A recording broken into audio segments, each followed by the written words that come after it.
ever sat at your desk, prepared to work, and then asked yourself, why? Why do it now when you can do it later? It can probably wait, right? I think we've all heard of procrastination. Chances are you probably do it often.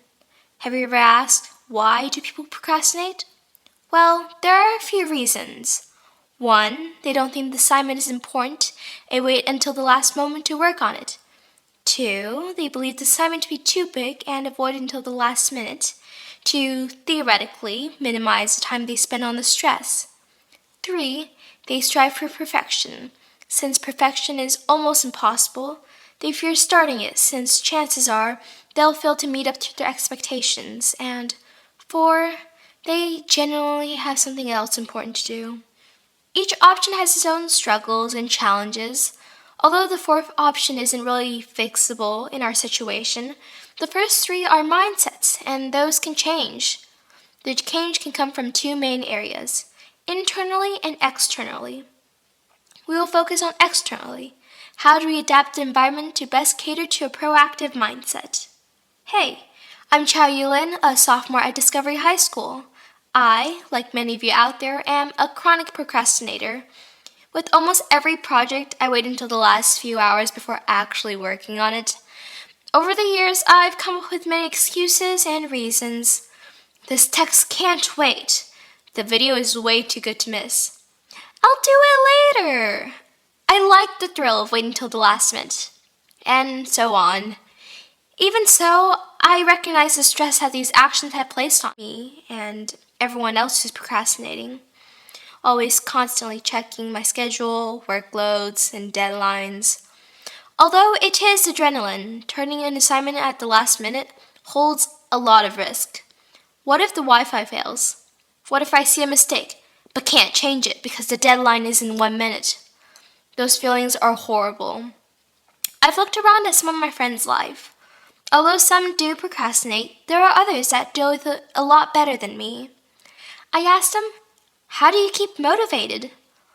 Although there are a few mental tricks and tips that they told me, there are also external factors that they talked about. Almost all people I talked with who don't procrastinate as much exist in a tidier and simplistic environment. By that, I don't mean their furniture and house is modern and simplistic, but the work itself. Everything is planned out, clear, concise, and easy to access. This is the point of view I took while faced with the question of how to improve our online school experience. Since COVID-19, we changed to virtual learning. Zoom classes replaced in-person class time, and on-demand time replaced time set out for independent work. Zoom classes generally last 10 to 20 minutes, although it does vary from class to class, and on-demand time is just the time after the Zoom call ends but before the next period starts. Zoom classes consist of mostly instructional time and time for questions and concern. On-demand time is set for working on the assignments. Although there are positives on taking classes online, such as no need for transitional periods and staying in the comfort of our homes and pajamas, there are also issues with the way it currently is. Zoom classes often last longer than necessary, although this has been getting better as students have been pointing it out. This is why Zoom classes are more concise and instructional videos are posted with assignments, which I believe to be more effective and beneficial. Being able to go back in case I missed something or double speed it to perform an audio scan of the instructions. One thing I believe needs to be improved upon is how we use breakout rooms. I believe they can be beneficial if done right and with the right circumstances, but we haven't found the golden formula yet. Although I myself don't know the perfect way to hold a breakout room discussion, I understand that some types of problems are more suited than others for this format. These problems are either debates where there is more than one view, or a challenge question where everyone works together to figure out a solution. Breakout rooms are great tools, but shouldn't be overused or used in wrong situations, or else they will turn out to be awkward messes. As for on-demand time, we have these lessons plans, and sometimes they can be helpful, but I believe that formula and format that we have currently isn't the best way to convey the information. Ideally, we would have a checklist with all the work that needs to be done for that week on one slide, and then go more in depth on the rest of the slides. It would also be ideal to have one slideshow where everything is concise and simplified for the purposes of glancing at it and then figuring out what needs to be done. Here in this example, we have the dates at the very top, just to glance at it, make sure you're looking at the right week and not last week or maybe next week. And then we have something inspirational, maybe a quote, something funny, comedy, world news, or any important messages or other stuff that can be added just as a flair or two, just keep people engaged in it a little bit more. And then we have the integrated projects and each of the tasks, and the other classes, English, World History, and Biochem, also their own tasks. But this is just a rough general overview with a title, and that's about it. On the next few slides, we have the classes at top with the colors that will match the beginning slide. And then we have the due dates at the very beginning in bold because that's really important. Then we have the task name and then a link to its assignment on Google Classroom if there is one. And then short instruction or set parts of the task, like at the bottom. And then an instructional video, that's also optional, but if there is an instructional video or something that explains the task, you can put it there.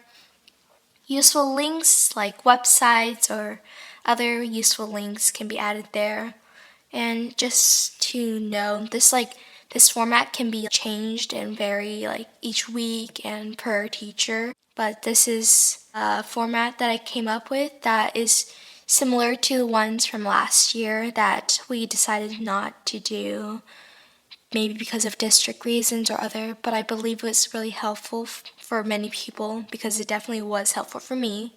And one thing to point out is this format has the slides in landscape form, which I believe to be more helpful and easier to look at compared to the portrait form, because in the portrait form you have to zoom in to look at the words, which sure, it's more like a to-do list in real life, but also it's harder to look at because you have to zoom in and scroll through, unlike the landscape, which you can just glance through and see everything. An idea I have that I believe will benefit the students a lot is incentivizing assignments and tasks that are done offline. Being online for a long time can be very draining on a person. I've experienced it, my friends have experienced it. It's just a general fact that if you spend most of your time online, it's bad for your mental health, your physical health, and just generally bad for you. And if we had dedicated assignments from school that involved making something by hand or going outside, it would greatly improve the mental and physical health of the students, and that is something that we aim for and hopefully achieve. Another thing is passion projects.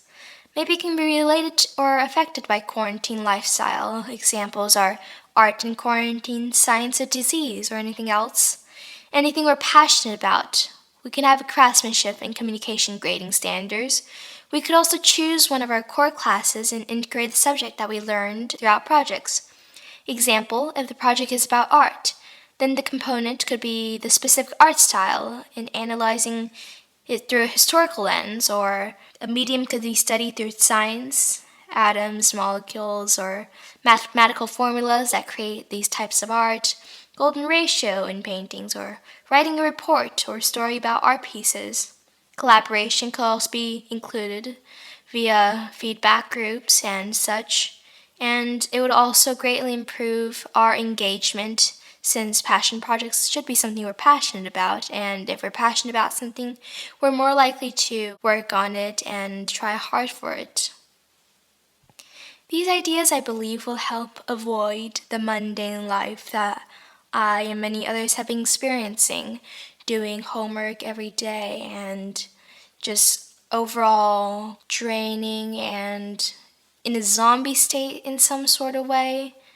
And I believe passion projects and outside and on hand, which is something that we believe in project-based learning, should be somewhat included in the way that we're learning right now. These are just a few simple ideas that I believe we can incorporate into our distance learning, and it would also help with students that might be procrastinating or not engaged or just unmotivated overall just because of the way online learning can sometimes be. And if we implement some of these ideas, it could potentially help improve the student's experience and even the teacher's experience. This is just a pitch for an ideal distance learning.